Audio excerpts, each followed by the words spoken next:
Assalamualaikum warahmatullahi wabarakatuh. Halo sahabat sejuta kisah. Semoga kabar Anda hari ini selalu dalam lindungan Allah Subhanahu wa Ta'ala. Amin, amin ya robbal alamin. Dan sebelum kita masuk ke cerita, saya ingin sedikit curhat ya. Kalau kemarin tepatnya tanggal 21 dini hari, yaitu tanggal 20 malam, tepatnya jam 1 lebih 58 menit, akun channel saya ini Sejuta Kisah ya terkena hack.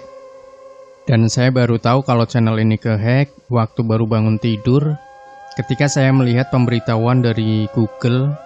Ternyata email pemulihan untuk akun ini sudah dirubah, begitu juga dengan password dan juga yang lainnya semuanya sudah dirubah. Channel saya berubah menjadi Tesla. Dan waktu pagi harinya mereka melakukan siaran langsung. Saya report channel ini, kemudian channel ini terkena banned. Saya pun panik, kemudian saya langsung menghubungi teman-teman ya untuk meminta bantuan bagaimana caranya agar akun yang sudah di banned atau disuspend ini bisa kembali lagi ke tangan saya. Dan alhamdulillah setelah proses yang agak panjang, akhirnya kemarin tepatnya tanggal 5 Maret akhirnya channel ini bisa kembali. Dan saya mengucapkan syukur alhamdulillah karena channel sudah bisa kembali. Juga mungkin untuk Anda yang kemarin-kemarin merasa kehilangan ya dengan channel ini, tapi alhamdulillah sekarang sudah aktif lagi.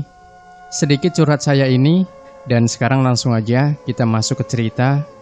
Untuk kali ini kami sudah menyiapkan sebuah kisah misteri yang berjudul Kisah Misteri Seorang Pemburu yang Hampir Tewas. Mempunyai hobi sebagai pemburu boleh-boleh saja, karena kegiatan berburu terkadang juga bisa membantu orang lain. Seperti ketika para petani banyak yang mengeluhkan karena tanaman mereka dirusak babi hutan. Keberadaan pemburu bisa membantu petani untuk mengurangi populasi binatang ini, sehingga mereka tak mengganggu lagi ladang perkebunan milik petani. Hanya saja menjadi pemburu hendaknya jangan semena-mena. Rasa perih kehewanan juga perlu ada, karena binatang juga makhluk Tuhan. Selain juga pengalaman seorang pemburu yang kita panggil saja namanya Dimas, tidak menimpa Anda yang mungkin suka berburu. Dimas yang saat ini tinggal di Yogyakarta memang dulunya mempunyai hobi pemburu. Ia yang merupakan anak pengusaha ternama di kota Gudeg ini, mempunyai segudang pengalaman dalam berburu. Ia pernah menjelajahi hutan-hutan di Afrika untuk berburu. Untuk Indonesia, boleh dikatakan semua hutan sudah dijelajahi, dari hutan di Kalimantan, Sumatera, hingga berbagai hutan perburuan di Jawa. Sebagai pemburu, Dimas memang termasuk ulet. Ibaratnya, ia belum akan pulang kalau belum mendapatkan binatang buruan. Tapi Dimas juga dikenal sebagai pemburu yang sadis. Dia tidak peduli dengan binatang yang diburu, baik itu binatang yang diperbolehkan diburu atau yang tidak, semua jadi sasaran. Termasuk binatang betina yang lagi mengandung atau sedang membawa anak-anaknya mencari makan pun menjadi sasaran. Hanya saja gara-gara sering sadis itu, saat berburu di satu hutan di Sumatera, Dimas pernah mengalami kejadian mistis yang nyaris membuat nyawanya hilang. Kejadian itu terjadi saat ia berburu di sana. Saat ia sempat membidik sepasang harimau yang tampaknya sedang berkasih-kasihan. Ia yakin 1 dari 2 harimau ada yang kena. Yang satu lari sambil mengaum marah, sedangkan yang satu lagi tampak tewas seketika. Namun, ketika bersama dengan temannya menghampiri di tempat yang diperkirakan harimau itu dilumpuhkan, ia tidak melihat harimau yang telah dirobohkan. Bahkan bekas tapak harimau juga tidak ada. Padahal bersama Bowok temannya, ia melihat sendiri bagaimana harimau itu roboh tak berdaya. Dan yang satu lagi melarikan diri. Suara auman marah juga masih terdengar, namun binatang itu seperti lenyap di telan bumi. Dimas mengajak kawannya untuk mencari di mana harimau itu berada. Insting berburu mengatakan kemungkinan harimau itu berada tak jauh dari tempat itu.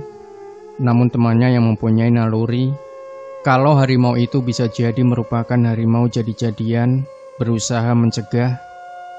Bowo mengajak pulang dengan alasan hari telah mulai malam. Tapi jangan-jangan tadi hari mau siluman. Apalagi hari mulai gelap. Kita akan tersesat dalam hutan ini nanti. Alasan Bowo. Ah, kamu ini hidup di zaman modern ini masih percaya tahayul. Orang-orang seperti kamu itu yang menjadi penghambat kemajuan negeri ini. Negara lain sudah bisa pergi ke bulan atau bikin pesawat modern. Kamu ini masih seperti hidup di zaman Majapahit, ledeknya. Untuk masalah bantah-membantah, Dimas memang jagonya. Sedangkan Bowo sendiri tak begitu pandai bersilat lidah. Apalagi Bowo juga penakut, tak berani pulang sendiri. Sehingga akhirnya ia hanya bisa mengikuti saja kemauan Dimas. Mereka berdua terus masuk ke hutan. Suasana mulai gelap karena hari menjelang malam. Namun semakin masuk ke hutan belantara, jejak harimau tak bisa ditemukan. Dimas terus mengumpat-ngumpat dan kemudian mengajak pulang. Namun jalur pulang tidak mereka dapatkan. Padahal tadinya juga telah membuat tanda khusus agar bisa mengenali jalan keluar hutan. Sampai larut malam mereka masih tersesat dalam hutan. Dimas terus mengumpat-ngumpat. Bowo semakin galau. Apalagi perbekalan yang mereka bawa terbatas. Mereka berdua baru lega ketika menemukan sebuah gubuk di hutan. Apalagi terlihat ada lampu minyak terpasang di depan rumah. Berarti kalau di dalam gubuk ada penghuninya. Kita mampir ke gubuk itu sekalian untuk istirahat. Dan nanti kita tanya pada pemiliknya mana jalan pulang, usul Bowo. Dimas yang tampak kelelahan hanya bisa mengangguk. Mereka bergegas menuju ke pondok di tengah hutan itu. Dan ternyata benar ada penghuninya karena pintu ada yang membukanya. Ternyata ada seorang tua yang berusia 80 tahunan. Di dalam juga tampak seorang perempuan muda yang tampaknya baru menangis. "Silakan nak, masuk," kata si pemilik dengan ramah. Dimas dan Bowo pun tampak lega. Paling tidak malam ini mereka bisa beristirahat dengan tenang. Apalagi ketika mereka minta izin numpang menginap, Pak tua itu dengan ramah mempersilahkan. "Boleh nak, malah kami senang," katanya. Tak lama kemudian, minuman kopi dan nyamian pun dihidangkan oleh perempuan muda yang tampaknya masih terlihat sedih. "Silakan diminum nak. Ya, adanya hanya ini. Itu anak perempuan saya.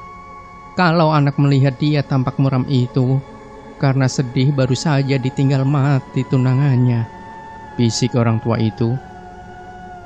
Bowo dan Dimas tampak mengangguk-angguk, namun mata Dimas yang terkenal mata keranjang mencoba mencuri pandang pada si wanita muda itu. Dalam pandangannya ia melihat perempuan muda itu sangat cantik.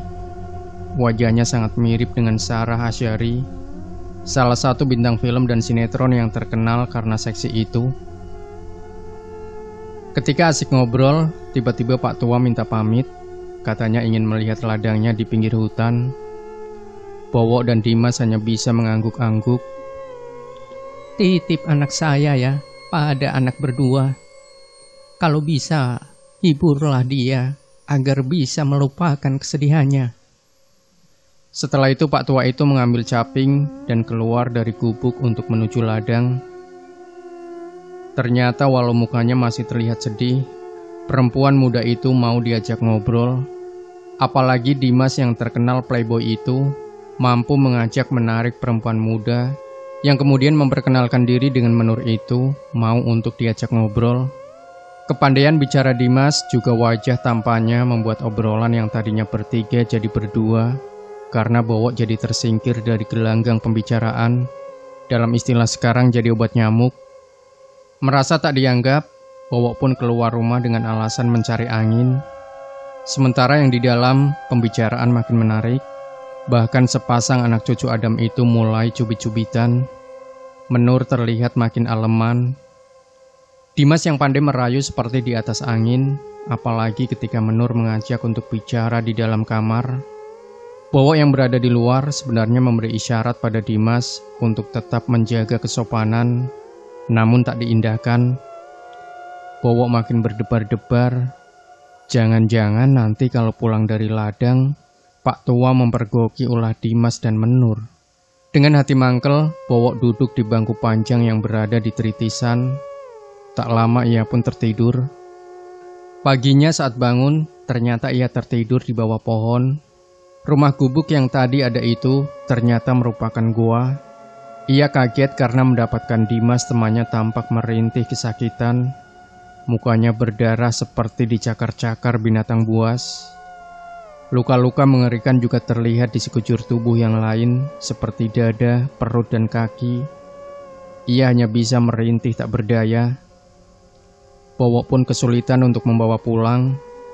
Dari jauh terdengar auman harimau yang membuat suasana semakin ngeri. Untung saja pagi itu harimau tampaknya telah menjauhi tempat itu. Dilihat dari suaranya, tampaknya hanya seperti memberi isyarat kalau mereka telah puas membalas dendam. Ternyata gua itu letaknya tak jauh dari pemukiman. Akhirnya dengan dibantu warga pinggiran hutan, Dimas bisa dilarikan ke rumah sakit. Nyawa Dimas memang bisa diselamatkan, namun ia harus menderita cacat pada muka. Wajahnya yang dulu tampan, kini menjadi mengerikan. Kepada Bowok sahabat karibnya, Dimas cerita kalau malam itu Menur tampak agresif. Bahkan dia yang berinisiatif untuk mengajaknya masuk ke kamar. Dimas yang tampaknya sudah masuk dalam jebakan harimau siluman itu semakin melayang-layang. Namun saat akan mencapai puncak, tiba-tiba Menur tampak berubah wajahnya menjadi wajah harimau. Sekujur tubuhnya juga berbulu loreng-loreng. Kau yang membunuh kekasihku, kini kau harus mati. Melihat perubahan, Dimas pun kaget, namun untuk melepaskan diri sudah tak mungkin. Ia seperti tidak berdaya dengan cakaran harimau betina itu. Darah mulai mengucur di sekujur tubuhnya, nyawanya nyaris melayang kalau tidak datang seekor harimau lagi. Sang harimau bersuara mirip suara Pak Tua yang membukakan pintu kemarin.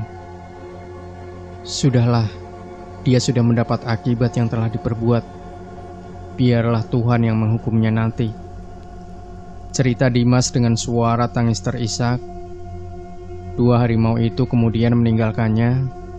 Ia kemudian hanya bisa merintih, kemudian pingsan. Baru sadar ketika sudah berada di rumah sakit. Kini Dimas sudah kapok dengan hobi berburunya. Bahkan dia juga terlihat lebih taat dalam menjalankan ajaran agamanya. Sahabat Sejuta Kisah, bagi Anda yang ingin berbagi cerita pengalaman mistis Anda di channel Sejuta Kisah, silahkan Anda kirimkan via email yang sudah kami cantumkan di deskripsi maupun lewat WA admin. Atau mungkin Anda malas menulis ya, bisa memakai voice note, kemudian dikirimkan via WA-nya admin. Nanti biar kita proses. Untuk durasinya bebas, bisa 1, 2, atau 3 jam. Atau di bawah 1 jam pun nggak apa-apa ya. Kemudian satu lagi, jangan sampai lupa berikan komentar Anda, like, share video ini, subscribe channel Sejuta Kisah, dan kembali nantikan cerita-cerita misteri terbaru dari kami. Sampai jumpa. Wassalamualaikum warahmatullahi wabarakatuh.